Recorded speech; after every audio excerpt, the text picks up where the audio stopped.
It's Sports by the Book at the South Point Studio. Here's Jeff Parles. Welcome in. It's Sports by the Book at the South Point Studio.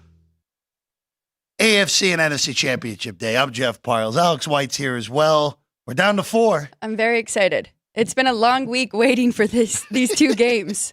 You know, it's been, I don't know. This time of year, after we have the whole year, I'm so excited. I'm smacking my microphone right at the top of the show.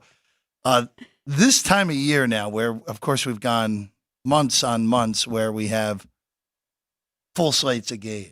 Then we go down to the super wild card with 6. Then last week with 4. Now we're at 2. Yeah, it definitely felt a little bit longer. But granted, we had 109,000 basketball games yesterday. Very entertaining ones, 152 to be exact yesterday. But we're ready for football here for the AFC and NFC Championship games right out of the gate. On the show today, I'll actually see Chris Andrews in a few minutes. He'll come on back in, give the quick update of what's going on. It's been a very interesting betting market discussion on these two games across the board.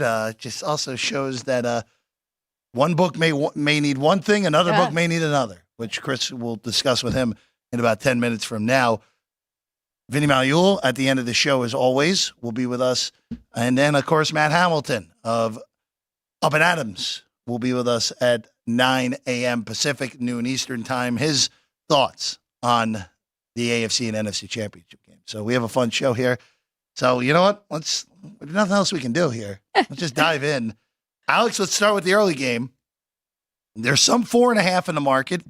Behind us, it's 4. That's basically what the rest of the market is on this one. Kansas City on the road for the second consecutive week against the Baltimore Ravens. Ravens laying 4, total 44. And then we've talked about this already a few times this week. But now that we're on game day, where are you sitting at? What have you played? Props? Anything you may have hit so far in this game?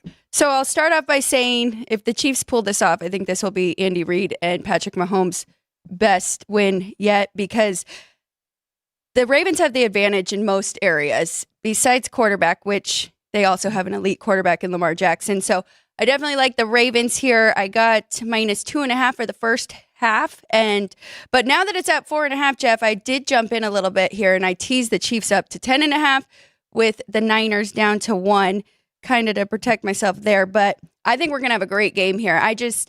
The Ravens have so many weapons, and now that Isaiah Pacheco is not 100%, and they've been leaning on him in their run game so much, I think that's going to affect this offense that has been clicking in the last 3 games, but they have also had the Cincinnati Bengals, and they've had the Bills and the Dolphins, who have a ton of injuries on the defensive side.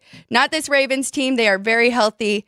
I also kind of talked about it on Wednesday. I think a big opponent of this game is going to be the turnovers, and the Ravens rank 1 in takeaways and giveaways this year. So I think that it's the Ravens' year to move on. 4.5, I don't like that number, or 4 even. You miss the best of it if you're taking the Ravens here, but especially with the Chiefs getting that many points. So I don't know what side you're on yet, but I am interested to hear your breakdown. Let's start with the total first. Okay. Let's start there. Weather in Baltimore is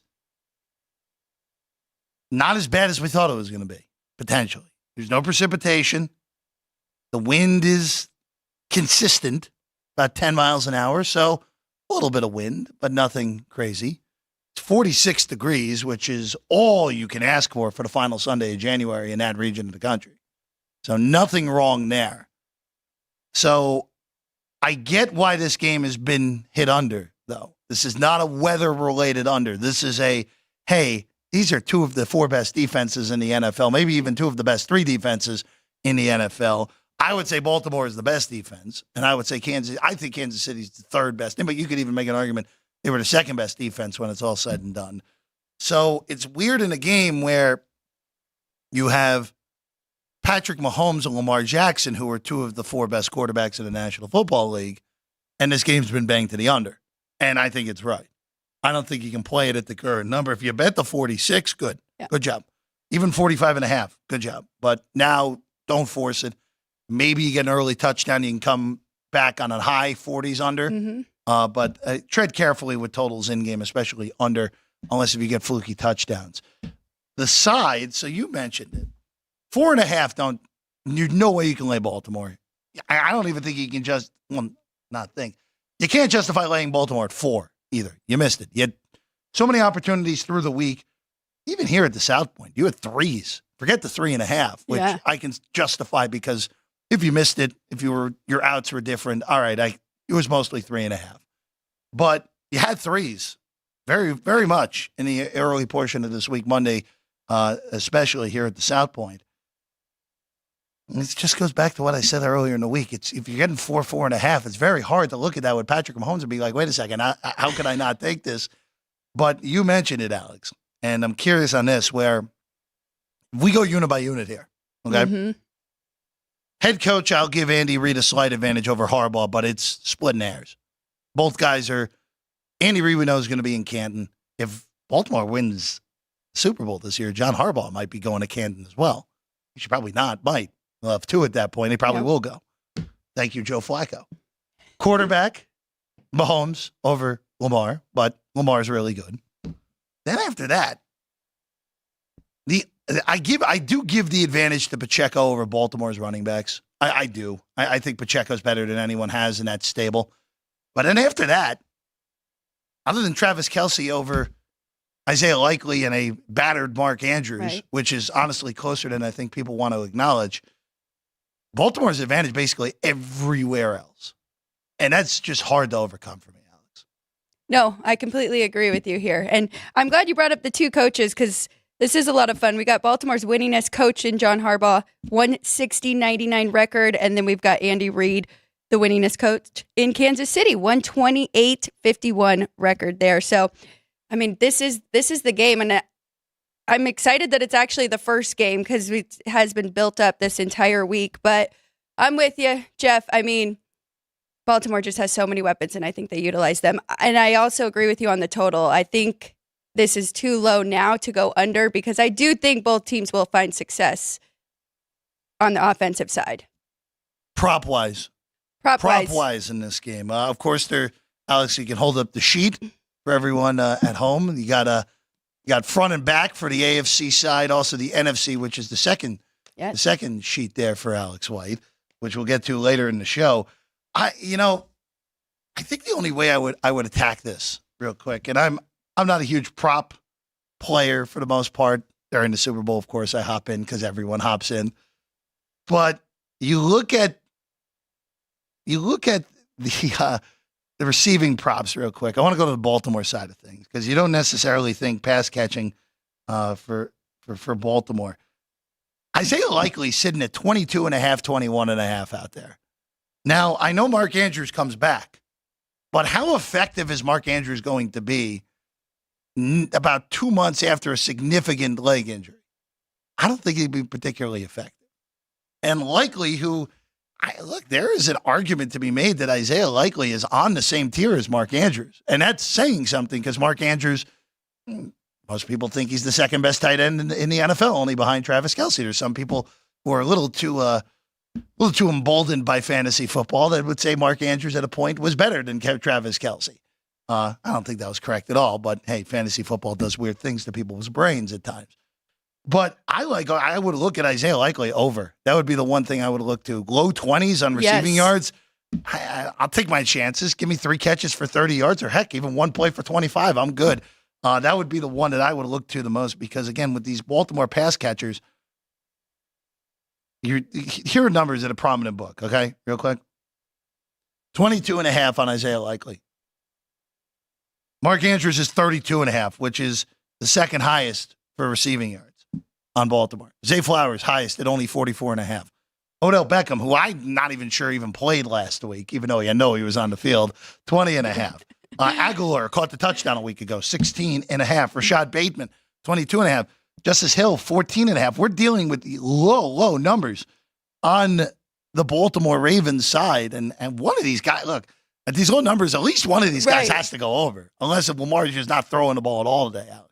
No, you are right. And I do think that is a very low number for Likely, who has done a fantastic job stepping in with Mark Andrews out. The only thing that kind of threw me off is I broke down the last 5 games for the Chiefs and the Ravens and how they've kind of panned out. And the Chiefs have actually been very good against tight ends. Their median in the last 6 games actually is 38 yards, which is plenty if Likely is getting all of the receptions there. But I was surprised because I looked at the Baltimore side and their median is 49 to tight ends, opposed to wide receivers who they did really good against and held them to 76 yards as a median in their last 6 games. And I have Cooper Kupp on there and Puka Nacua, Ayuk. They've played some, and Tyreek Hill. They held him to 76 yards. So I would look at a wide receiver under, maybe Rashee Rice there. And I do think Travis Kelce will have a great game, but his receiving yards is very high.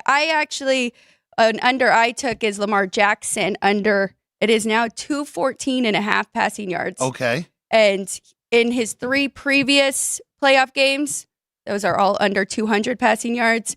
They held Josh Allen to 186. They held Tua to 199.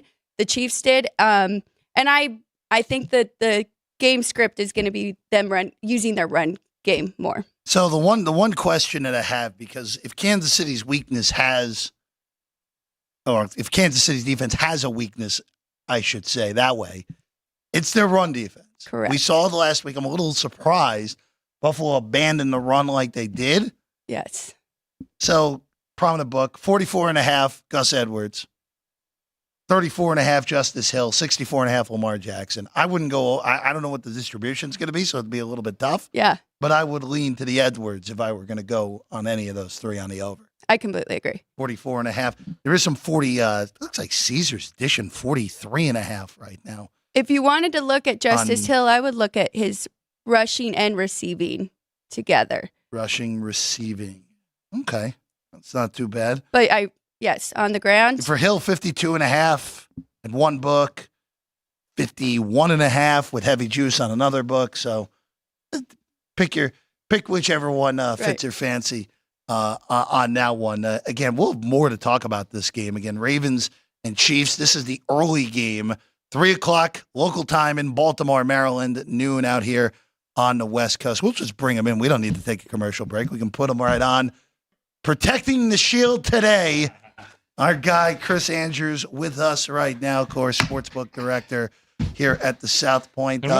Chris, for the 3rd consecutive week, it is the best weekend of the year. You're damn right. Yeah. And in 2 weeks, we're going to have another one. Yeah. Well, you could also argue the previous 18 were the best. They weren't bad either. They're pretty good as well. But now that we're sitting at 4, we were having a discussion before the show where Patrick Everson, who was a friend of all of ours on the desk, does a great job covering the business here. Hardest working man in town. Yeah, hardest, absolutely.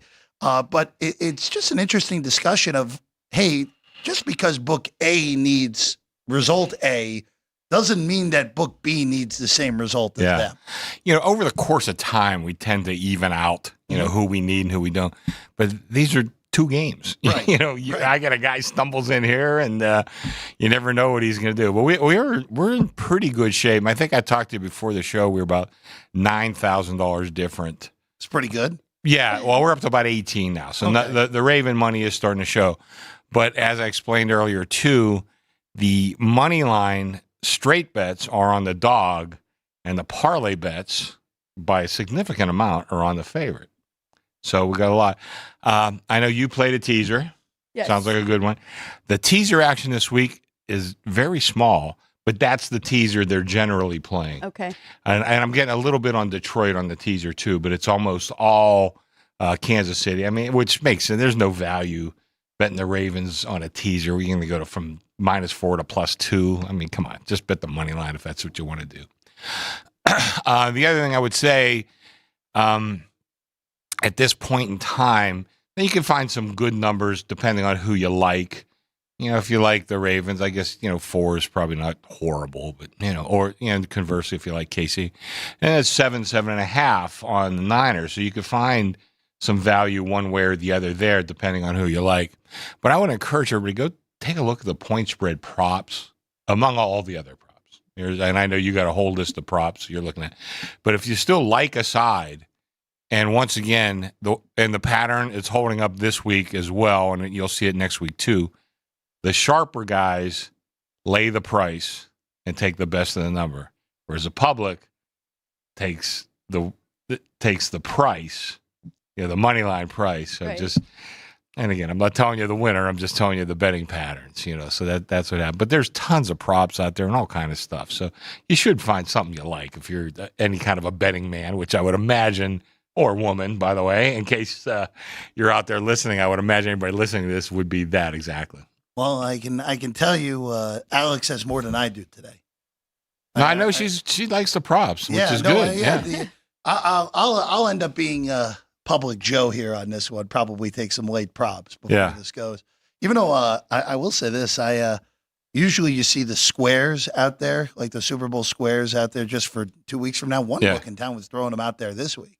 Really? Which I might put $5, a nice pizza money on a big bloated I usually number. play a few. Why not? Pizza money on 5 of them. One of them hits. They're having a good day. Yeah, I blew a C note for nothing watching the horses yesterday, and I mean, Yeah. No, and also I think Alex and I combined for roughly 500 bets yesterday. By the in way, college hoops. we have to celebrate days like yesterday. I Oh, mean, yeah. that was great. We and I can't remember, of course, but I always check handles. Uh-huh. Right, so my guy in the back, Joe Haller, he loves to fill me in. Last year, the Saturday before this Sunday, our handle was up about 20%. Okay. College basketball. So it was a hell of a day. We had some great games, great finishes. Yes. Kansas draining a 3 at the buzzer was Nice backdoor. that was we actually kind of needed that one. I was surprised we needed Kansas in that game.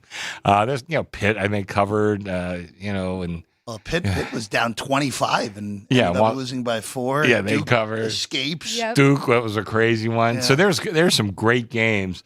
My only beef was I couldn't watch Turner Classic Movies yesterday. I had my 9 TVs going on basketball. Was that your beef or Jimmy's beef? Or both of your beefs? It's probably both of our beefs, yeah.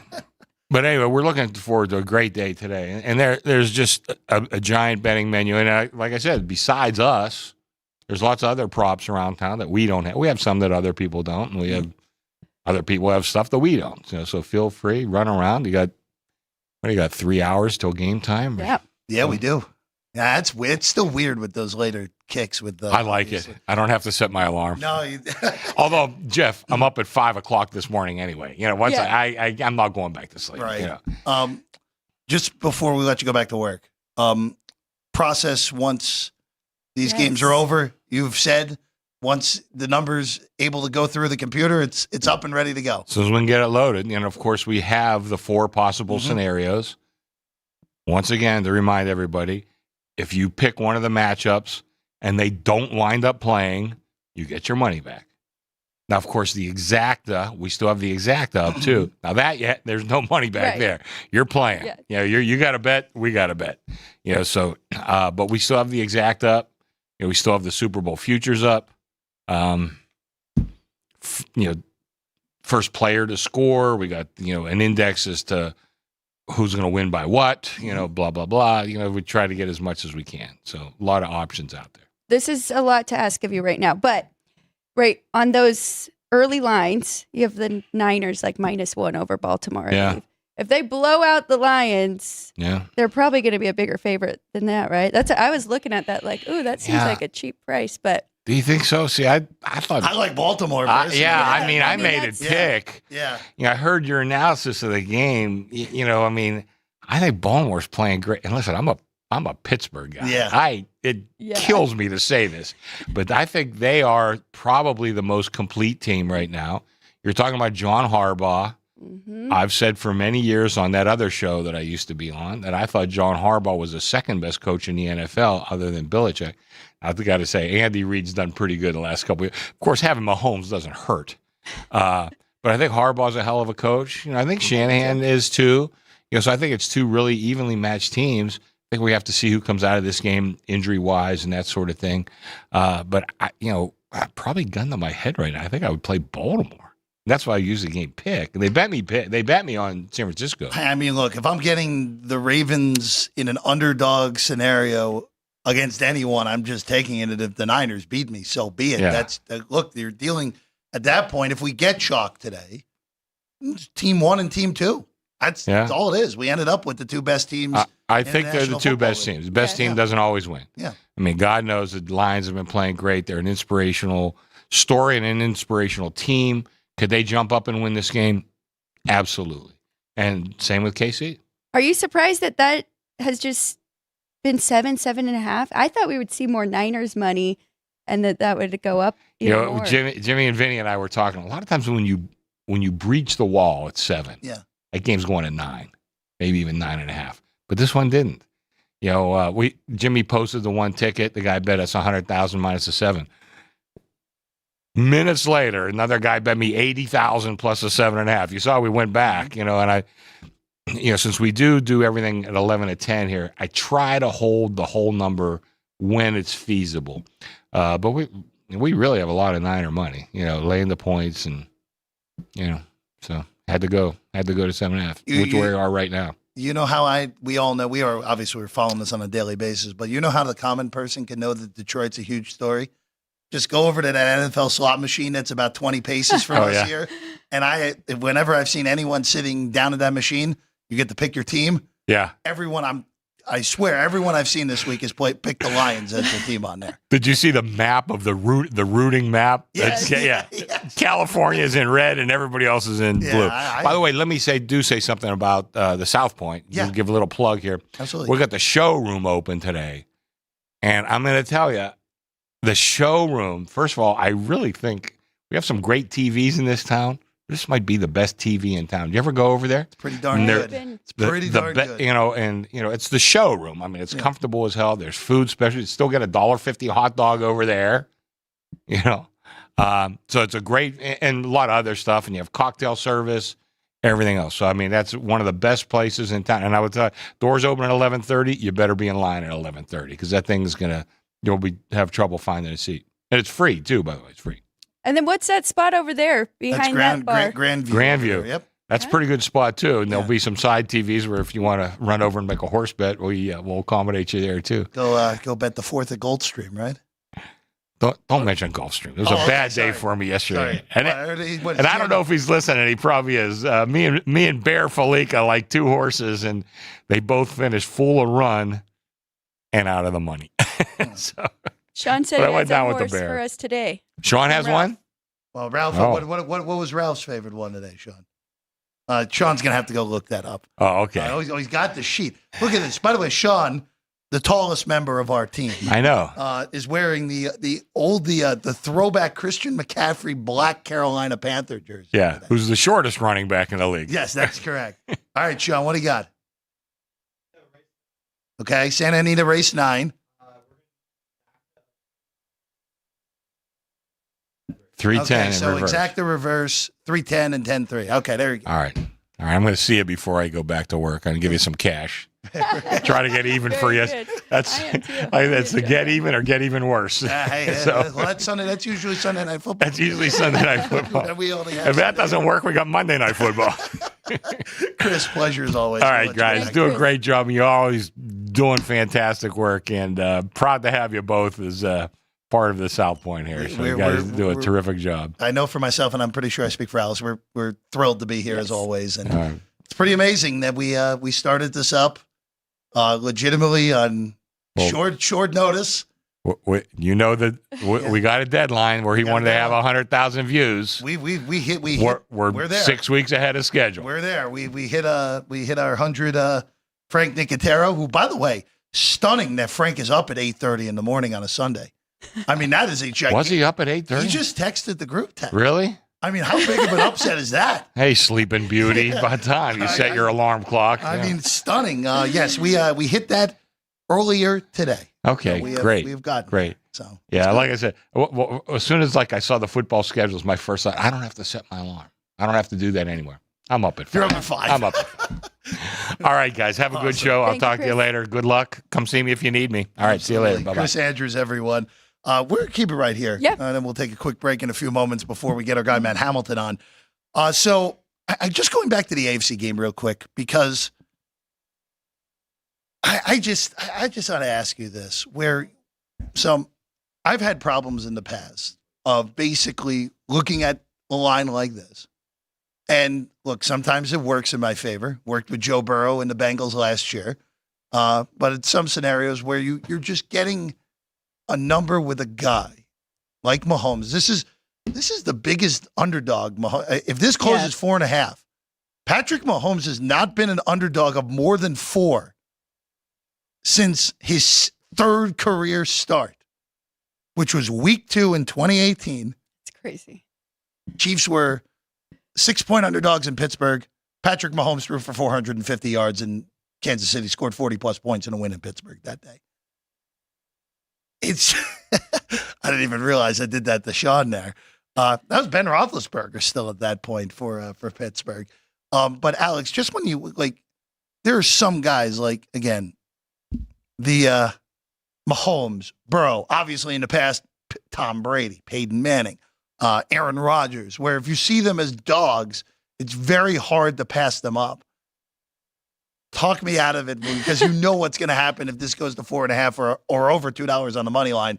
I'm going to see it and be like, maybe I should, even though I know better. We got the injury report, and a big thing for you this entire year has been, does he have the offensive line to protect him and to give him enough time to make the plays? So how are you feeling there with who we have in? Because I know we don't have Thuney, right?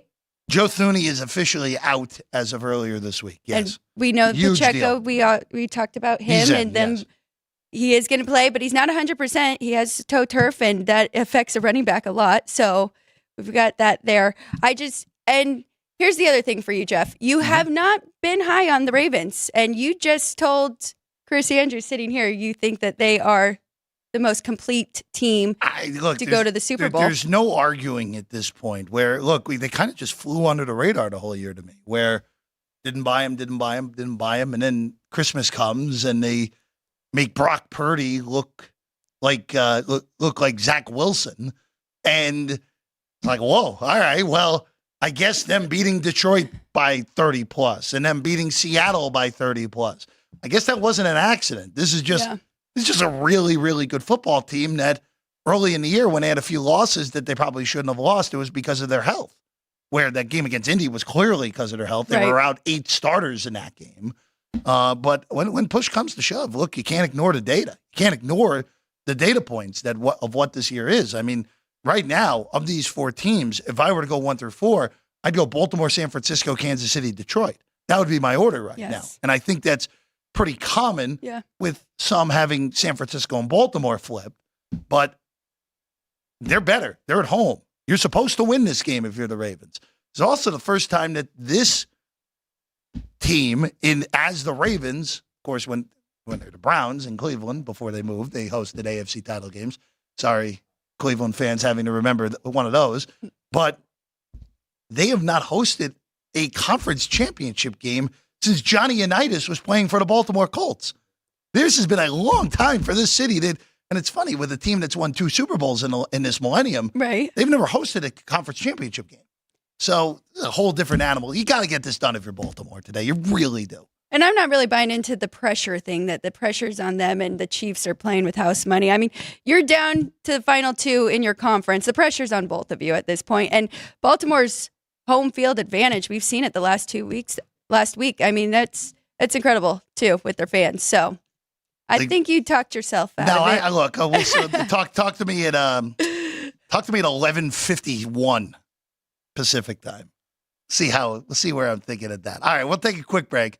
When we get back, Matt Hamilton, Up and Adams, producer, will join us next, giving his thoughts on these 2 games here on Sports by the Book, South Point Studio.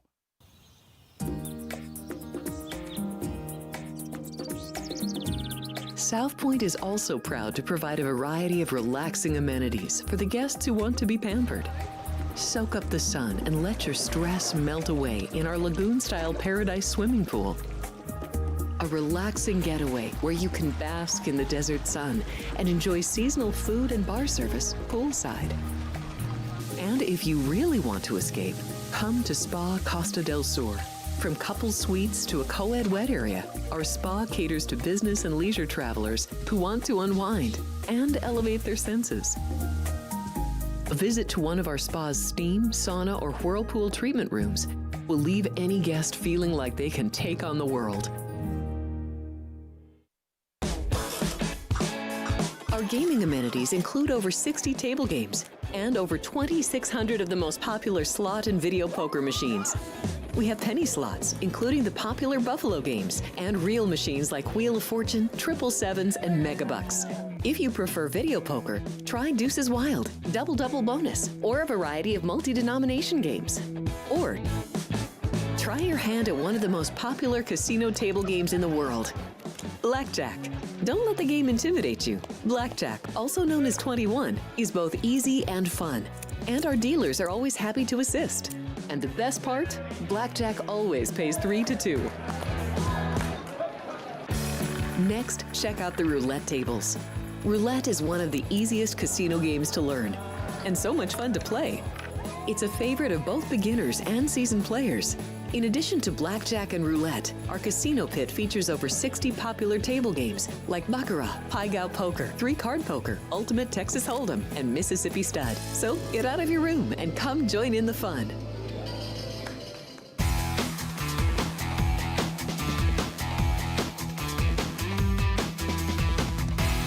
Welcome back in. It's Sports by the Book here at the South Point studio. I'm Jeff Parles, Alex White, alongside, as always. Well, I got the headphones on. That means one thing. We have a guest. And we got Matt Hamilton right now. Up and Adams, producer. You also see him in his designated segments as well on Kay Adams Show. Also, The Breakdown on the Kansas City Sports Network with us right now. Matt, how you doing today? I'm great, Jeff. Thank you guys for having me. Excited to be here. Well, it's as I said to Chris Andrews in the last segment, for the third consecutive week, it's the best weekend of football of the year. Granted, I would argue it's the 21st best weekend in a row of football here. Let's start on the AFC side, Matt. So the Ravens, by the way, Circa just went to 5 on that game. Wow. So that's the biggest number out there. It's mostly 4. It's 4 behind us on this one. The Ravens favored against Kansas City, total 44. I'll just ask you this before we look at those betting numbers, Matt. From a on-field perspective here for the Ravens, where other than quarterback, it feels like they have a better unit at every position here. This is just one of those classic scenarios where you're the 1 seed, you've had problems in the playoffs in this Lamar Jackson era. This feels like a game where Baltimore just has to get this done any fashion. Yeah, it absolutely does. This is the best team they've had around Lamar Jackson since he's been there. And you're right, with all the issues they've had in the past, you do wonder if that pressure starts to matter, how much the pressure plays a factor here. With the Chiefs, they've been there, they've won it. Obviously, there's still pressure on that side too. But with what the Ravens have gone through, and it's one of those scenarios, we've talked about this before, Jeff, where sometimes playing at home can work against you in a little bit. Like if they don't get off to a fast start and that crowd starts getting anxious, that could start affecting things as well. But you're right. I think the Ravens have the advantage pretty much across the board at every position other than the quarterback spot right now, which is, the year Lamar's had and the year Mahomes had, I'd say it's about even there. But everywhere else, the Ravens have an edge. Matt, have you bet this game on the side? I have. I have the Chiefs with the points. Okay. I think I think they're going to keep it close. I do think that the Ravens end up pulling it out because of those advantages that they have. I think this just feels like their year, the way that defense is playing, the way they can challenge those Chiefs receivers, be aggressive with them, force them to have to win. And I still, as much as the Chiefs have improved in their passing game since we've gotten to the playoffs, I still don't have a ton of faith that they're going to be able to win against a defense that's this talented. So you mentioned it. You and I have texted off the air about this plenty, where these last 2 games for Kansas City, where they've been a jumbled mess on offense most of the year. Yeah. Patrick Mahomes is making sound decisions, and most importantly, he's not forcing the ball. And and the main reason I haven't touched this yet, and Alex knows this, the offensive line injury to Joe Thuney is just such a big deal in this game, where Kansas City's offense, especially the interior of that line, has been pretty healthy all year. You take out the all-world guard, Matt, that's, at least to some casuals, they won't think about this. That's the biggest deal in this game going into this for me, where I don't think Mahomes can be as efficient, make as good decisions as he has in these first 2 playoff games, because I think Baltimore's interior defense and interior defensive line is going to be in his lap all day. Yeah, it's a great point, and it's especially because of the way Baltimore plays defensively in these Mike McDonald blitz schemes. You need to have great communication throughout your offensive line, especially on that interior, because you don't know on a given play who's coming, who's dropping. They disguise things so well, and having a new piece in there that hasn't played with the other four all year, one miscommunication could end up making or breaking this game. I can't fault you for taking the points here with the Chiefs, especially because they always have the chance to win outright. Any props that you like in this one? I think I do like Isaiah Likely to score a touchdown. I feel like his odds have gotten a little bit longer with the return of Andrews, but with the way that he's played, I feel like he's still going to be a big factor in this offense. You can't just erase him from the game plan just because Andrews is back. I think we'll see more 12 personnel out of the Ravens and still see him be a factor in this game. So I like Likely to score a touchdown. Likely to score a touchdown. We were talking. It's funny. Yeah. We were talking Isaiah Likely beforehand, where Mark Andrews is coming off a significant leg injury. First time we've seen him in nearly 2 months. It's hard to expect immediate production. Isaiah Likely, there are numbers as low as 22.5 on his receiving yards, which seems really, really low. So that was the angle I was looking at. If I can get a good enough price out here, and not always the case on anytime touchdowns out here in Nevada for whatever reason, we're maybe looking at Likely anytime as well. Matt, I will ask you this before we venture over to the late game with the Niners hosting the Lions. If the Chiefs were to pull this upset today, what needs to happen for Kansas City in order to go to Baltimore, win this thing outright, and all of a sudden this team that we were dogging all year would be playing in the Super Bowl, and it would be Mahomes there yet again with the weakest team they've had yet? I think there's two things that I'm looking at here. You talked about interior pressure from the Ravens. I think it's interior pressure from the Chiefs. Chris Jones has to have a big game. We've seen him have a couple of big games against Lamar and the Ravens in the past and kind of wreck things. He's had in the Chiefs 3 wins over Lamar. He's had 3 sacks, 2 strip sacks in those games. So I'm looking at that. And on the offensive side, it's these Chiefs receivers. It's been the biggest storyline all year. They did a good job winning in man coverage against Buffalo. Some really good play design from Andy Reid helped out with that, but they're going to have to win. The Ravens, as I said before, are going to challenge these receivers to win against man coverage. And it hasn't been something they've done consistently all year long. They're going to have to do it today.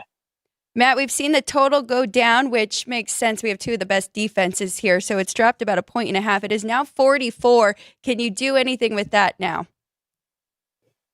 Oh, that's a tough one because you still have those quarterbacks. I think I still like the over. You're right. These defenses have been arguably the 2 best defenses in the league all year long consistently, but it's Lamar and Mahomes. I think I still got to go with the over there. Let's go to the late game. By the way, the late game total is just rocketing. This thing's up to 42.5 on that total. I'm happy with my 51. Yes. I can tell you that right now. Niners and Lions. So the big thing for me this week is Deebo Samuel going to play? We know he's going to play. No injury designation as well. But, Matt, when you're dealing with a guy who is, look, Deebo Samuel's been injury prone in his NFL career. There's no arguing that. Coming off a game where he got hurt, played barely a quarter against Green Bay, how much can we expect out of him knowing that, hey, when he's healthy, the Niners have arguably the best offense in the NFL, but in the 3+ games he didn't play, the Niners look pretty pedestrian. Yeah, no, it's a great point. And the thing that gives me confidence here that we'll see Deebo close to, if not at his peak, is that it's a shoulder injury. It's not a leg injury. And with the way that he plays, obviously, any receiver, the legs are important. But, when you see those guys play through the ankle injuries, like we saw with Tyreek Hill, or knee injuries, they lose a little bit from their route running. They lose a little bit out of their yak ability. With Deebo, it's a shoulder. And obviously that's something that, one hit taken the wrong way could cause a lot of pain and take him out. But he's not going to lose anything in the explosiveness department, in the route running department. So I really think I'm not overly concerned with it impacting his ability to be the dynamic player we've seen him be throughout his career.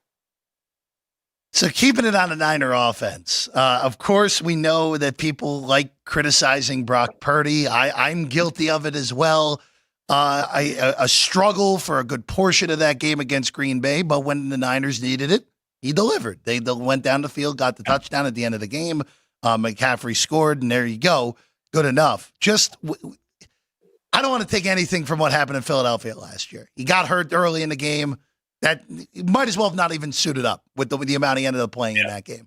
This is a different circumstance, though, for this kid, where the Niners have been the prohibitive favorites all year, for the most part, in the NFC. They're the prohibitive favorites today. They're 7.5-point favorites. Just from a Purdy perspective here, against the defense that has been objectively bad against the pass the last 2 months, what type of game do you expect out of Purdy? And from the Detroit defensive side, how can you confuse him in a game like this, especially when the conditions are ideal and your own pass defense has really been bad for 6 weeks? Yeah, and you hit it on the head. The conditions being ideal, I think, is the big factor here. We saw how the rain affected him last week. It was a significant factor in his struggles in that game. I think the ideal conditions, Debo being out there, he's going to have a lot of opportunities to make some big plays. And I do think we see a big game out of him. The biggest things the Lions can do, I think they're going to have to gamble a little bit. We saw it last week. He will put the ball in harm's way every so often.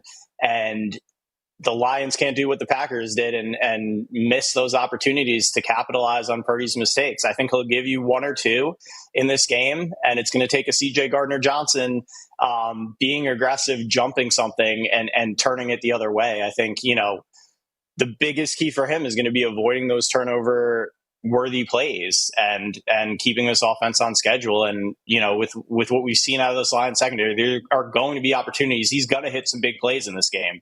I fully expect that, especially with Debo out there. So it's really going to be avoiding those 1 or 2 plays that could result in turnovers like we saw last week that didn't end up biting him. But if he does it against this defense, they are opportunistic, if nothing else.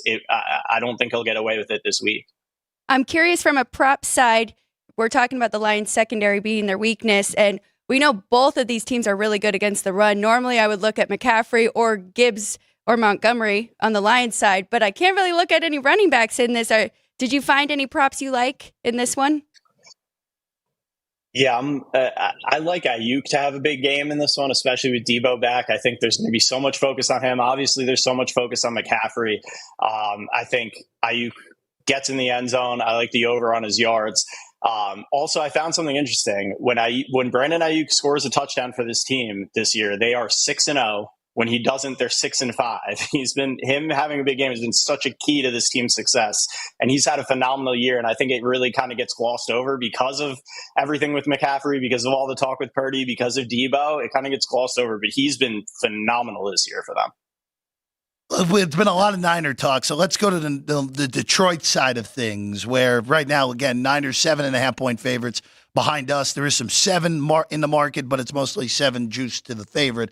Right now on the Niners, no shock there. Total has been ballooned up to 52.5. But look, the Detroit side, got to give them credit. They win the 2 home games. It wasn't the prettiest in either games, but hey, they got it done. They're here. First time they've been in the NFC title game in a long time. They have not won. You like this real quick, and I saw this on ESPN earlier today. They've not won a road playoff game since 1957. Oh my God. Their last road playoff game win was against the 49ers. How about that? Full circle here today. Wow. But in things that actually matter real quick, from the Detroit perspective, the thing with the second outdoor game since Halloween, but as I mentioned before, Matt, the conditions are ideal. Mm-hmm. This should be a day where Jared Goff against the defense for the Niners that, quite frankly, since that Jacksonville game, that was the last time the Niners defense has looked like the Niners defense, and that was back in November. That was a long time ago now. This should be a game where Jared Goff and the Lion offense should be able to at least keep Detroit competitive for a while here. Yeah, absolutely. This isn't the same 49ers defense that we saw last year. And I think the injuries have played a factor there. Losing Talanoa Hufanga was massive. He's such a key part of what they do defensively. Because of his versatility, because of his ability to play in the box, to cover.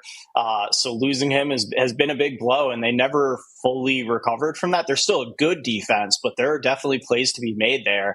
And with the way Goff has been playing, he just looks like a different guy than the one, we saw in LA or early on in Detroit. Just the confidence, the command that he has of this offense, and the trust that Dan Campbell and Ben Johnson put in him too, and put on his arm, especially in those key moments in the fourth quarter. We were talking about it last week, Jeff, just the aggressiveness to put the game on his arm and let him air it out in those situations. That's kind of what separated Detroit and had them win these games, is the way they've managed the fourth quarter and let Jared Goff air it out.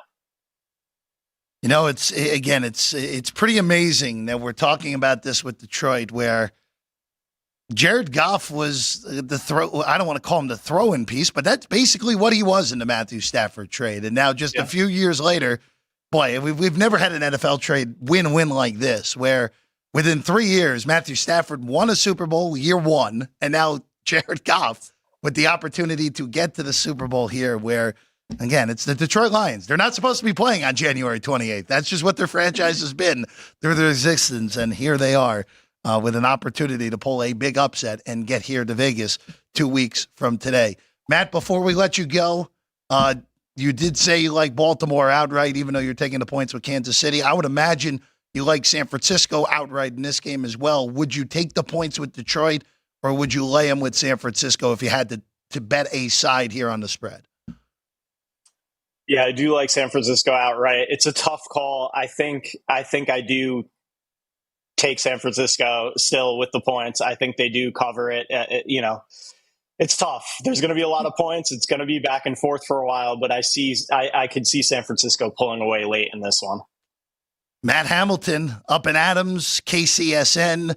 Matt will be here in Vegas week of Super Bowl. Hopefully we'll be able to get him in studio for one of our shows. And as always, Matt, thanks for being with us today again on the tweets at Matt Hamilton25.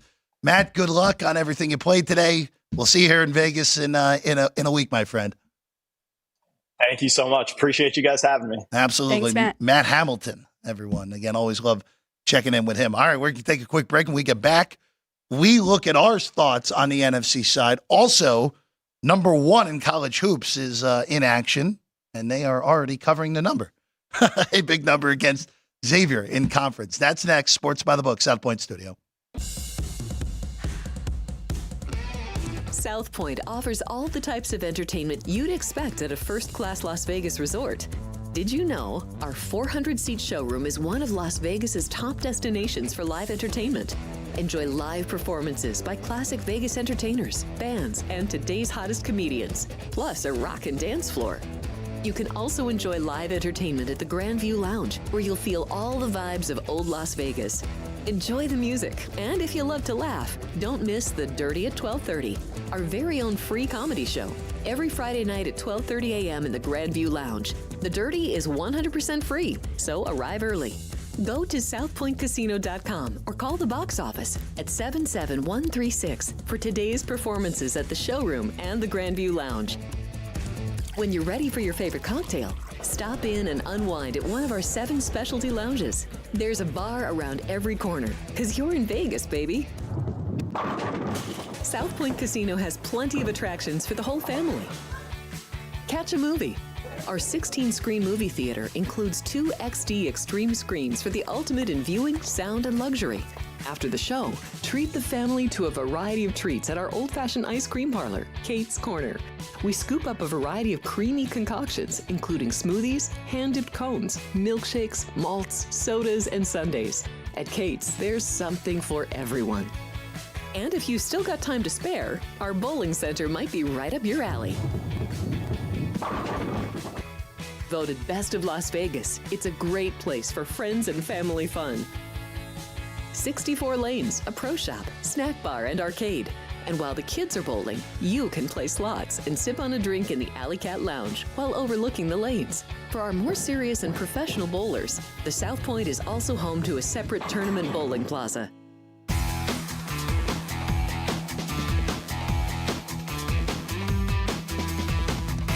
Welcome back in Sports by the Book here at the South Point Studio. I'm Jeff Parles. Alex White alongside her. Happy to be with you. Some guy named Maolio, or Maliulo, as we like calling him here. See, if you just go, if one thing I've learned with having our friend Vinny is never look at the last name and assume it's pronounced one way. That's right. And look, for someone who's had their name mispronounced a lot in their life, it's a good thing to always ask. Vinny Malio is with us 20 minutes or so from now. Chris and Company just moved to 4.5 on the Baltimore game. So now that's market is flat at 4.5 right now. There's 1-4, but not in Nevada. It's a nationwide book. Circa went to 5, which I'm still kind of floored by that.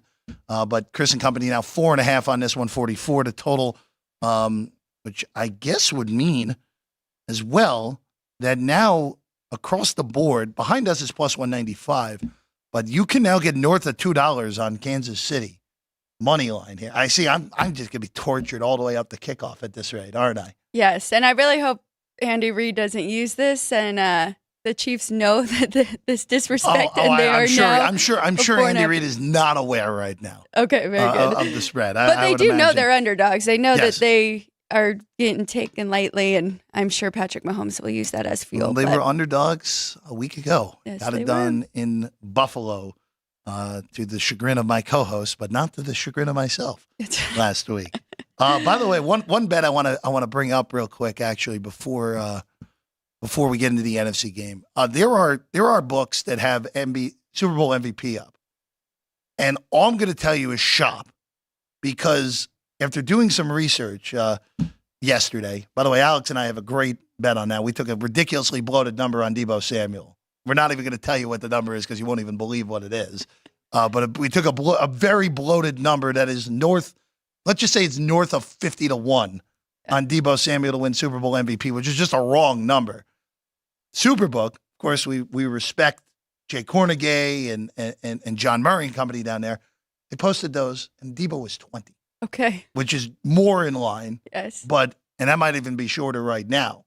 But it's fascinating. Shop around if you want to get in on the Super Bowl MVP markets, because it'll be out throughout the week, of course, but you still can get some wild numbers right now. Yes. That are out there with these games not yet kicked off on the conference championship Sunday. All right, let's get to the Niners and the Lions. So I've already said my piece on the total. I bet 51. That's obviously not there anymore. It's 52.5. We're not done yet. That thing's going to keep going up. The weather today in Santa Clara, legitimately, you cannot do better than this. At kickoff, it is going to be 69 degrees with 2-mile-an-hour winds. Absolutely perfect. Legitimately the conditions you would get indoors. And for Detroit, where I'm just trying to figure out a way for a path for a Detroit upset here. Okay? Let's just talk this out on air. I think the Niners will win. I'm not sure what will happen spread-wise, but I think the Niners will win the game. But the path for a Detroit victory is as follows, at least to me, Alex, and I'm curious your thoughts. Jared Goff plays a turnover-free game. The weather is ideal, which it is. They're able to run the ball on the Niners, where the Niner defense has not been that good the last 6 weeks. And that defense, and Matt Hamilton brought it up, even with the flaws, they are opportunistic. And if Aiden Hutchinson is getting home, Purdy could throw an interception or two. That's the path. Goff plays well. They're able to run the ball somewhat effectively, and they force a turnover or two and cash it in on the other end. That's the path for the Lions to make their first Super Bowl ever. And remember, they are the last NFC team not to be in a Super Bowl. Everyone else has been there once in their franchise's history, at least, Alex. I think you laid it out perfect, and I would go even farther and say Jared Goff has to play a perfect game. Perfect game. With turnover free. No turnovers. And yes, they have to be able to get their run game going. And we've seen them do this with Gibbs and Montgomery, so they do have a chance, but we need their defense to really step up and shut down this Niners offense. So I am on the Niners here. I do think they get this win as well. I'm sad I missed that 51 because I think the over is the right play. I'm not going to play it here at 52.5 though, but I think both quarterbacks will have their way with the secondaries, and we know we have a lot of weapons on both sides. I love his prop with Ayuk because I was looking at that as well, and especially looking at what wide receivers have done against this Detroit defense, and their median in the last 5 weeks, Jeff, is 181 yards receiving. So I think that is a great prop bet there as well. Yeah, I think that's it. Majority. So just again, going back to because we talked a lot of Niners. Yes, Matt. we did. I just want to, I don't want to forget about the Lions here, where again, like in my head, it's like, all right, it's, and I'm sure this will happen. It will happen with other franchises that we don't anticipate being here this late in the season because our brains have been programmed. Oh, the Cleveland Browns, the Detroit Lions, the New York Jets. These teams are programmed in our brains to be bad football teams, and it's not the case anymore with the Lions. Again, first NFC title game in over 30 years. First time the last time they won a road game in the playoffs, as I pointed out, was pre-merger. It was 1957, which is still kind of amazing that was the case. But for a franchise like this, where it's weird, usually be like, all right, you know what? There's a lot of pressure. Like, you haven't been there. Like, how are they going to handle it? They are playing with house money here. They're not, even with the expectations they had going into the year, where they were the division favorites for the first time in a long time. They had a win total of 9.5. Yes. They ended the season last year as the hottest team in the NFL and just couldn't quite get there because Seattle beat them and had the tiebreak on them. But there's no pressure at all on Detroit in this game. If they lose this game, they're supposed to lose this game. So I just wonder if you're playing, you already have a maniac at head coach who plays loose and free to begin with in normal circumstance. What craziness are we going to get out of Campbell today? Right. Like if we get a 4th and 2 at his own 35, are we going to see the fake punt in the first quarter? Like we could see all the stops brought out today. And for the Niners' perspective here, like this is the NFC broke as perfectly as it could have for them. The Eagles imploded. The Cowboys lost to the 7 seed. And yeah, okay, you could have asked for Tampa to pull the upset for Detroit over Detroit last week, but how greedy are you going to get if you're San Francisco? But you lined up with playing a team with limited playoff experience. Yes, I know Jared Goff has played in the Super Bowl, but different team, different layout here in Detroit. You're supposed to win this game. You have to win this game. You have to be here in Vegas when the NFC, when the seas parted for you. And again, I'm not going to bet Detroit here, but there are arguments to be made here. Absolutely. If this game is close at halftime, it's going to be tight for San Francisco in that second half, Alex. You make excellent points. I do think there is more pressure on the Niners, but I do think they are ready for this moment. I think they have thought about this since last year with Brock Purdy going down in that injury in Philadelphia, where they could have been in the Super Bowl. And on the flip side, I have to throw this out to you as well. There is a little pressure on Jared Goff because his last big game when he played in a Super Bowl, they didn't score an offensive touchdown. They put up 3 points when he was with a different team in the Rams. But now, I mean, I feel like that in itself is a lot of pressure on him to prove himself in the big moment. And maybe he does it. And I am rooting for him. I want this to be a good game and they have a chance here. But I do think that kind of put some pressure on him as well. It is a fascinating football game when it's all said and done. Again, I get how the markets move. 7.5 behind us. It's mostly 7 minus 20 on the favorite right now in the market. So we probably will see 7.5 again. Prop wise here, it doesn't really interest me as much as the AFC game, because when you look at the way this goes now, Matt Hamilton's on Ayuk props in this game, which makes sense. The Niners, when Ayuk is going, I mean, they're clearly the best offense in football when he's going. They still may be it when he's not. The big question mark for me here is,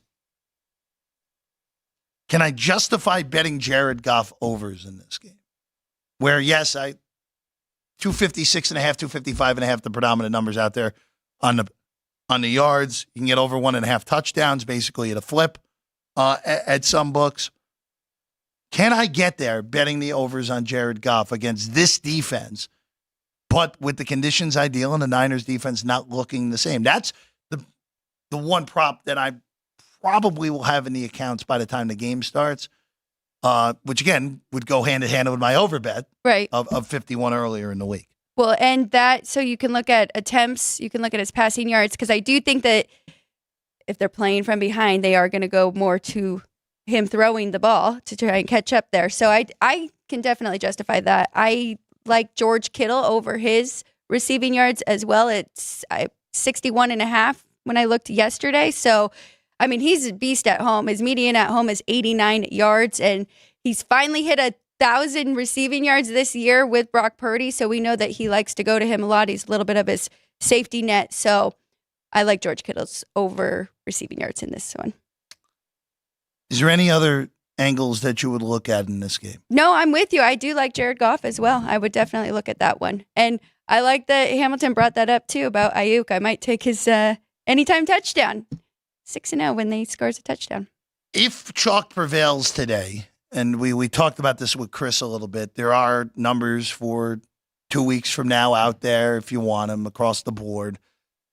If we end up with San Francisco and Baltimore, let's say they both win and cover, I would still expect the Niners to be the smallest of favorites. With that said, I would look to bet Baltimore. I think this is going to be a scenario where, regardless of result today, the AFC side is going to be a bet for me in this game, where if it's Baltimore-Detroit, I don't think they can make the number big enough for me at this point with the Ravens. Kansas City's a small favorite right now against Detroit in those look-aheads. Week 1 was so long ago, and B, I don't think Kadarius Toney's getting close to a football field at this point. So you can't be handing a touchdown to the opposing team. Toney is out today with a leg injury, and then the Chiefs would be a dog against San Francisco. I think this would be an AFC play, regardless of what the matchup is. Again, number dependent, but at these look-ahead numbers that Chris has right now, that would probably be the way I would look at it 2 weeks in advance. And again, we will have plenty of big game coverage here on the desk the next 2 weeks. We'll be out and about the week of the game, be where a lot of media are, be where a lot of actions is across the city, including here at the South Point. We'll have all that coverage for you. All that we'll be talking about it a ton when we're on the show next Sunday, when there's no football. We have 90 minutes to cover. We will be previewing basically everything we're going to have for you on Super Bowl week.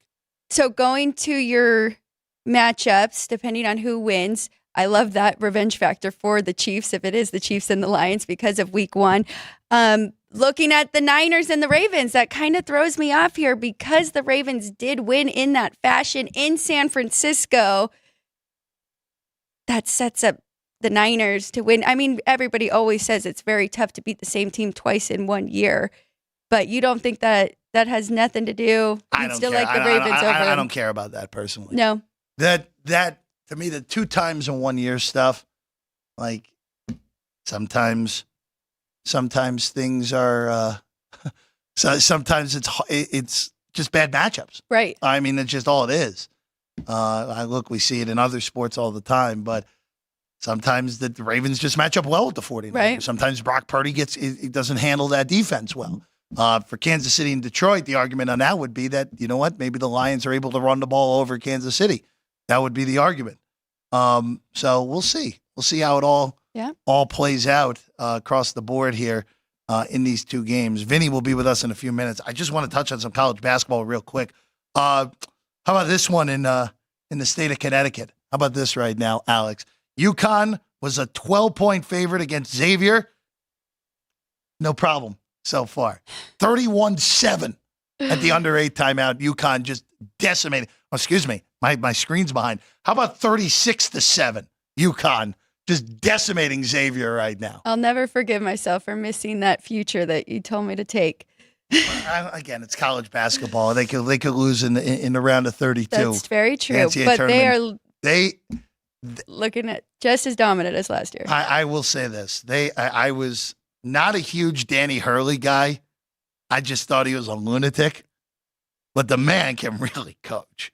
And they won the title a year ago where they were, remember, they had that amazing non-con and then were pretty average in Big East play and then just destroyed everybody after the first half against Iona in the NCAA tournament last year, including 2 games here in Vegas where they made Arkansas and Gonzaga look like D2 schools in those 2 games. But UConn, 36-7. My goodness, what a what a showing so far there. FAU 9-point favorites against North Texas today. I will say this is probably worth a look on North Texas, Okay. where FAU has had their issues, as we know, Yes. in conference play. They've been big favorites a lot. They've struggled to cover. And as was brought up on the show during the week, Kai McKeon, we talked about North Texas against SMU. North Texas won that game in a game that shockingly had 134 points, which was incredible for those two offenses. I wouldn't be surprised if North Texas just completely has this game turn into just a gross looking 60-59 possession game. FAU, I should say, doesn't mind playing the slow possession games. Yeah. But I would not want to lay that many points in a game against North Texas and that defense and that pace. So I would look to take with the green in this one. Anything with that total 133 and a half? No, I guess if you like Mean Green, you got to go under. I guess you kind of have to do that. But again, 69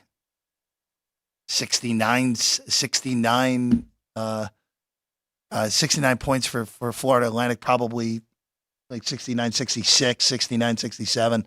You're going over there. I think this game will be close. So it'll be interesting to see.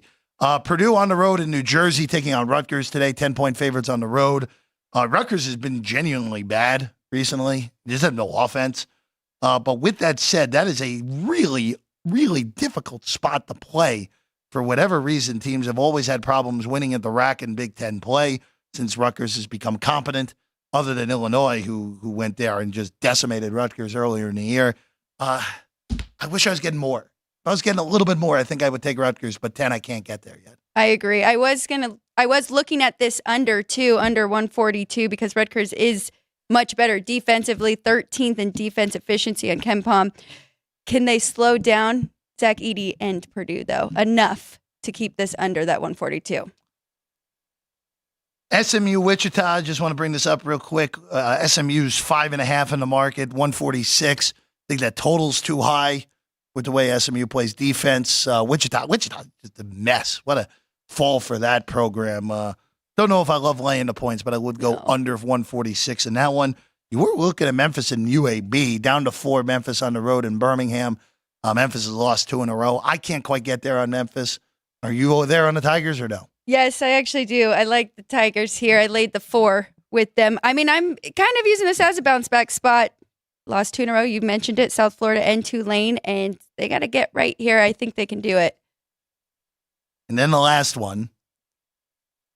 You came in here, Alex, talking about this one, Nevada and New Mexico. Total's 154. What was the number you said with going through with going comparing your numbers to your dad's numbers this morning, and you saw a number that your dad had on this game? It's like, whoa, wait a second here. So he has this game at 170. Well, we'll go 170. So, 170, okay. Yeah, so we got a little 16-point difference here. So we like this over, Jeff. So, it's very rare that you see something like that with excellent handicappers versus what the number ends up coming out. Just, you don't see that very often. I guess I'm obligated to follow on that entail if it's such a huge advantage. New Mexico obviously plays a ridiculous pace. They're top 6 in pace in college basketball. Nevada, 198, so below average pace, but not egregiously slow. If this game being in the pit, I think helps this game go over, because Nevada will probably, again, it is an elevation difference. It's not as egregious if like UNLV was going to Albuquerque, which again, every time I mention Albuquerque, I have to mention Albuquerque is higher than Denver. Still don't believe that, but it is. It's fascinating when you have that type of number where, again, I know your dad, Kenny White, one of the most respected handicappers out there, just has that big of difference from what the market is. You just don't see that very often. Well, and I think you're right. I think this being at home for New Mexico, but Nevada, I mean, they're going to play tough. They kind of need this game. They went on a bad streak where they lost 3 in a row. I mean, 2 of them were top teams in the conference, but they also lost to Wyoming. So I think we'll see a great effort from them here as well. They are good defense, and 64th offense efficiency too. So Yesterday was a bad day for teams that could be in the bubble zone for the Mountain West, where you didn't even realize how egregious Colorado State's loss was yesterday until I told you. Up 11 with 50 seconds to go in regulation and losing overtime. Boise had plenty of opportunities to win that game against Utah State. They lose in overtime as well. Not a good day for the bubble teams in the Mountain West, even though that was a UNLV in-game was a good one yesterday. If you took that, yes, it was. Losing at halftime and winning comfortably in San Jose. All right, we'll take a quick break. When we get back, we wrap the show with our guy, Vinny Magliulo, the Hall of Famer. His laptop's here. He's going to change chairs with a hockey-like change. We'll get it next. Vinny, in studio, Sports by the Book. We have 11 amazing restaurants featuring a wide variety for every price range and appetite. South Point's Garden Buffet has something for everyone at unbeatable prices. Or, if hunger strikes in the middle of the night, join us at Coronado Cafe. The American menu offers breakfast, lunch, or dinner 24 hours a day, plus a Chinese kitchen for authentic Chinese dishes from 11 a.m. to 11 p.m. From steak and eggs to wonton soup, it's fast and friendly service 24/7. When you need a quick pick-me-up, you can find it at our state-of-the-art Starbucks just inside the main South Point entrance. Order ahead with the Starbucks app for easy mobile order pickups. Or enjoy your favorites in the relaxing dining area anytime, day or night. If you love Mexican food, Baja Miguel's has all of your south of the border favorites. There are dozens of classics to choose from, like fajitas, ceviche, chimichangas, tacos, and more. And for spirit lovers, Baja's colorful non-smoking tequila bar is right outside.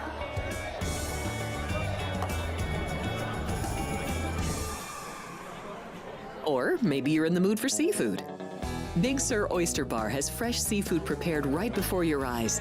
Savor freshly shucked oysters, crab legs jambalaya, shrimp and lobster. Beers on tap and a selection of fine wines are perfect to pair with your seafood favorite. Whether lunch or dinner, you'll love this fun atmosphere, located just off the casino floor. Ready to shake things up? Step back in time and treat yourself to one of the oldest restaurant chains in the country. Steak and Shake, famous for original mouth-watering steak burgers and hand-dipped milkshakes in a variety of flavors. For some old-fashioned fun, try Steak and Shake.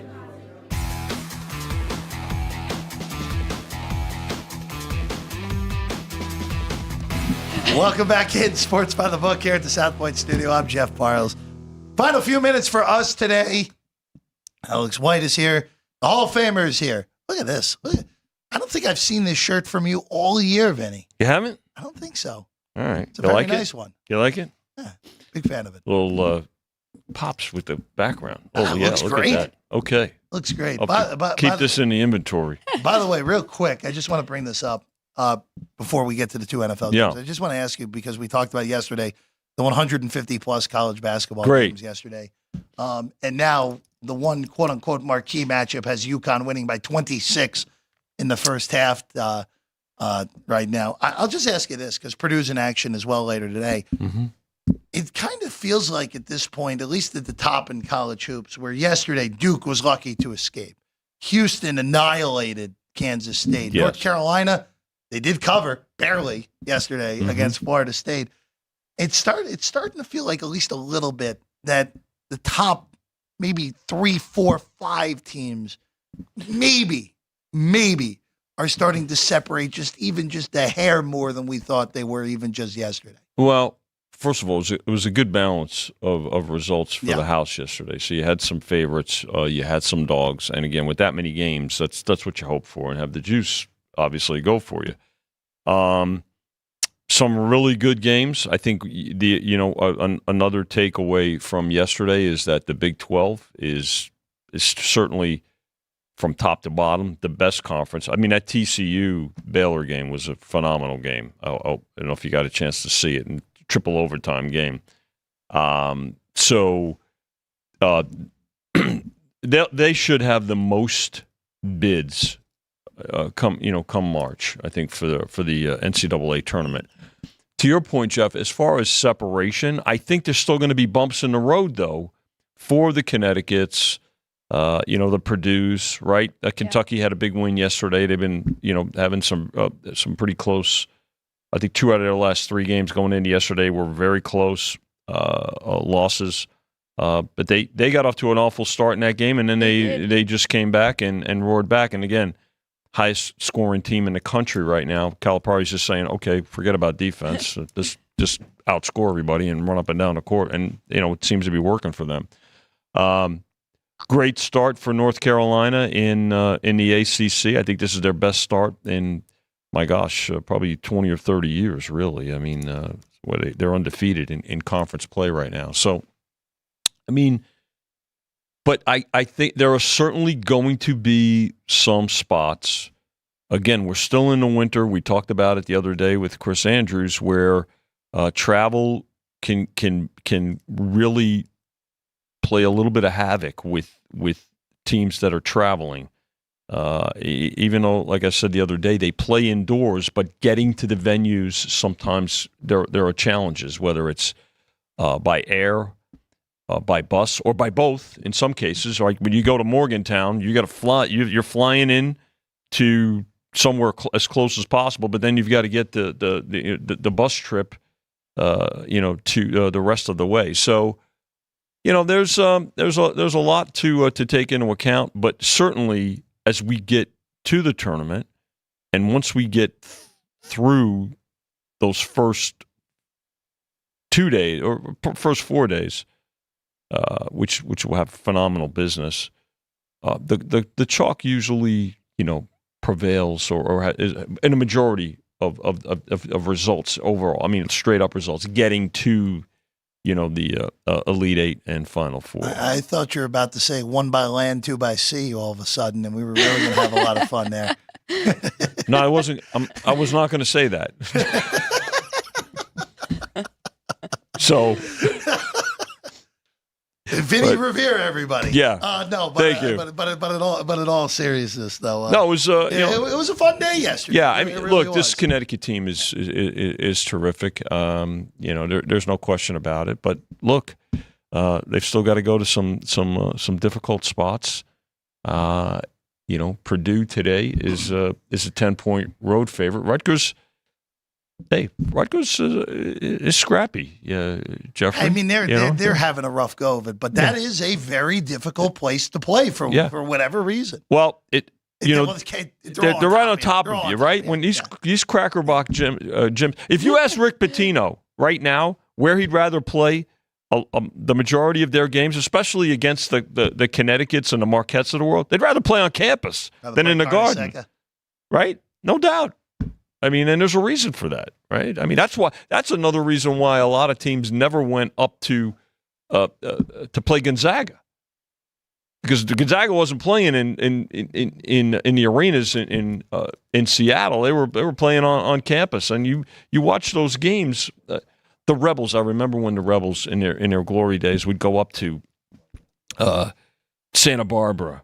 Right, or just watching those games with the student body and anybody in that town, it's a difficult out, and I think a lot of players that's where home court comes into play. A lot of players will tell you that. Gonzaga almost lost to Pacific yesterday. Yes, they did, and you had Pacific, I believe. Yes, I had the plus big like 20. I was getting basically a whole village of points at that point. There was no sweat. But I texted Alex yesterday when in the second half, one book that just continuous numbers, Gonzaga was up 6.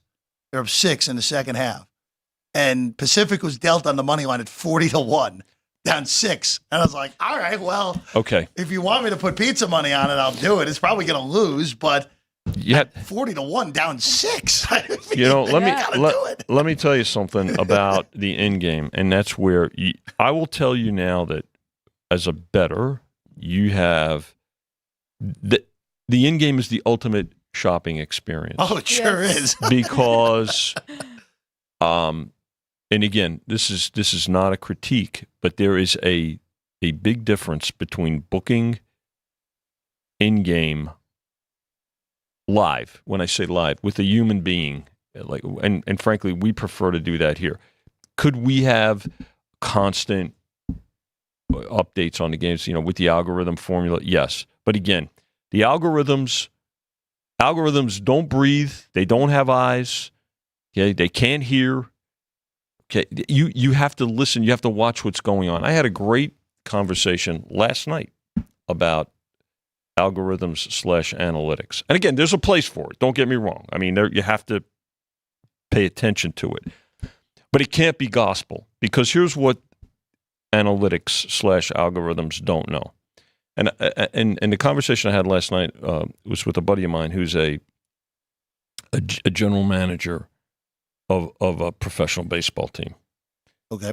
Does not know the algorithm, the analytics. They don't know that the number 4 hitter took a foul ball off his foot in the previous at bat, and he's it's taped up. It's the size. His ankle's bigger than the baseball. Okay, they don't know when somebody's got a domestic issue. Things like that. I mean, I'm telling you that. So to circle back to the in-game, what you're saying is, and when you have yesterday well over 150 plus college basketball games, you know what? The computer can't. The computer doesn't know everything. All the computer knows is numbers. It's all based on the score, based off the pre-flop and stuff, the time and things like that. So yeah, no, I mean, look, it didn't win, but I felt obligated. Well, what was the point spread? Was there had to be a point spread on it too, right? What you call? They're down 6. It was 40-1 outright. I think they were getting they were getting a number. They ended up covering. I think it was getting 14.5 or 13.5. Okay. They covered that number. Yeah. But I already had the big blow. You had the big in the pocket, so whatever. Just take the money and go on to 40-1. Yeah. You had to, yeah. Yeah. Hey, it didn't get there. They did remember they weren't any good in the last 5 minutes. I'm telling you, you've got the ultimate shopping experience with the in-game, particularly with the apps and things like that. And by the way, the live in-game, there's delays on everything too. As an operator, you've got to be extremely cautious. Let's go to these games going today. These two football games? You want to talk about them? Okay. So you're now 4.5 on the AFC. 4.5 a little while ago. I just was sitting with Chris in the back end. We were just going over this. Yeah, so 4.5. It's interesting because, again, there's 1.5 in the market. Oh, there is still a 5. Wild to me on this. But, Vinny, I'll just ask you this, because we talk about this all the time with people coming in looking to bet the underdog the day of the game. They're going to take the money line probably, and more so than often to see plus 195 and be like, wait a second, I can almost get 2-1 on Patrick Mahomes. Yeah. I have a feeling, Vinny, that and tell me if I'm wrong here, where this could stay 4.5, but you could move 10, 15 cents on the money line by the time this game starts. It could. Yeah, I mean, you take into account, both in relation to each other, but the fact of the matter is that in our case, I mean, there's pretty good two-way action at this money line. There's a lot of belief in the Ravens this year.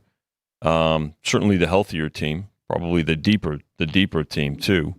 And I think, what we've seen so far, there's not been this huge, one-sided. There's more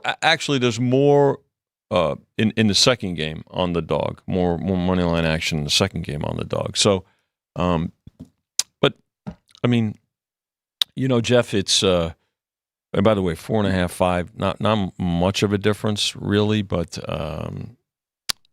the thing about it is, we're probably going to need the Chiefs in this first game as the house. How are the props doing?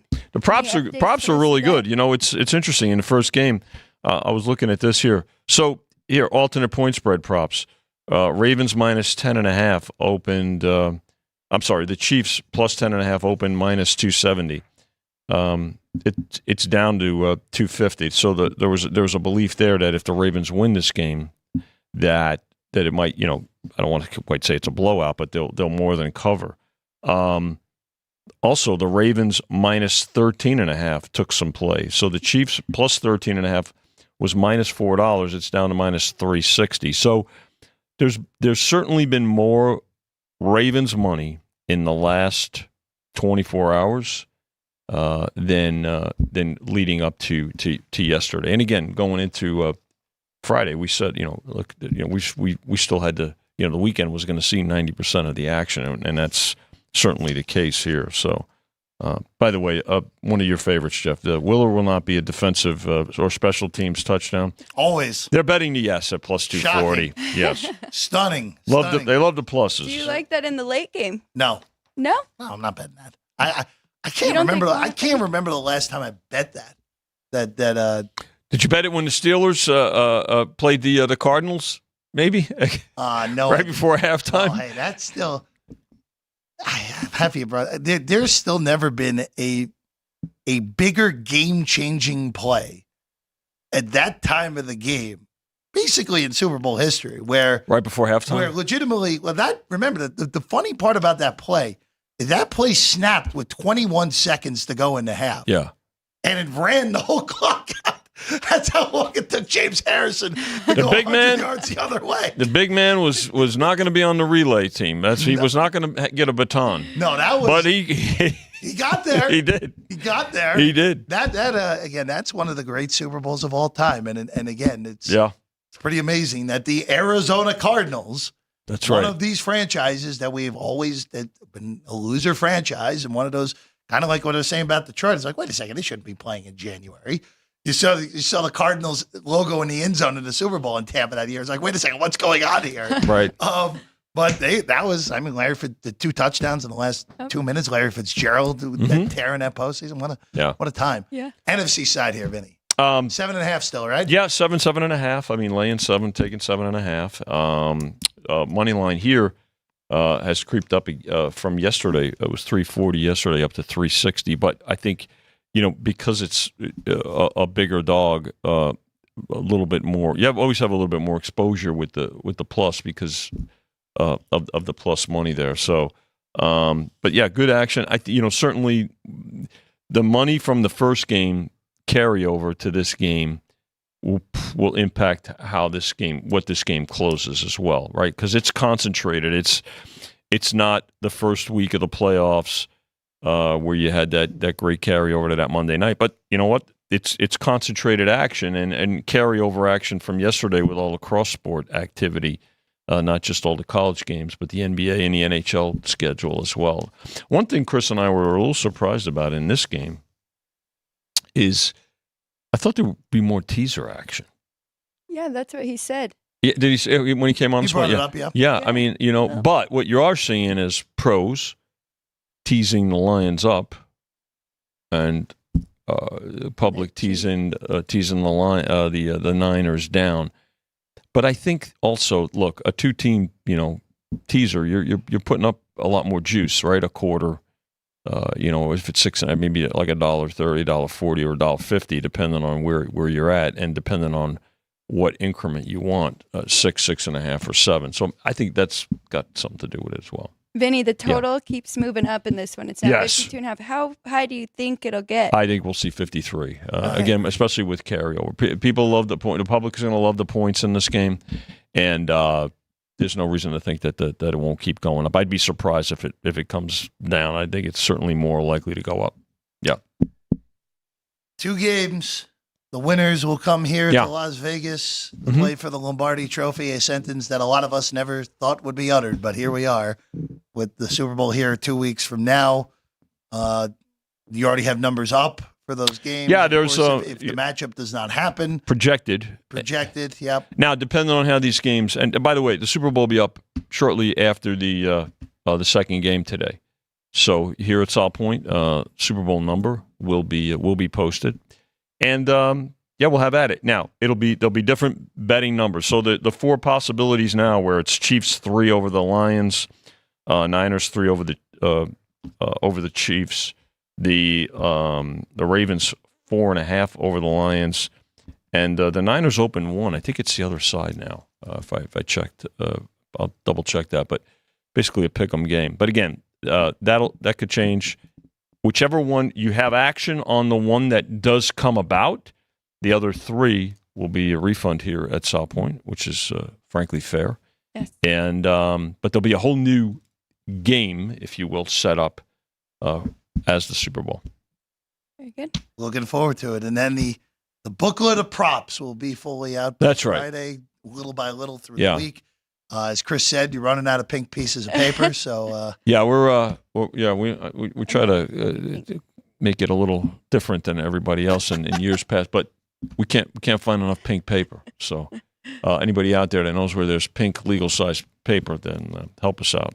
anyone at Office Max, you heard it right here. Dunder Mifflin, Office Max, wherever you want to go That's right. for that. Vinny, pleasure as always. Always good to be with you. Everybody enjoy the games. Yeah. Alex, you and Matt Neverett will be here tomorrow. Yep. I'll be on Punchlines as well. Yes, you with will. Frank as well. Noon on Punchlines, 3 tomorrow here on Sports by the Book. You'll hear the recap of that. I'll be back Wednesday to give you the midweek thoughts of where the line has gone. And also by then, you'll have more props up. Yeah, we'll start putting them up this week, and every day there'll be a few more. Again, the thing about the props is the wording that has to go along with them, the stipulations Yes. and everything like that. So, but we'll get there. Yeah, All right. good exercise. Andrew, Sean, good work as always back there. I'm Jeff Parles. We'll see you again on this show tomorrow, 3 o'clock. Matt Neverett and Alex White will be here for you. Good luck on all your plays. Just hope these games are good, right? We'll see you again. Sports by the Book, South Point Studio.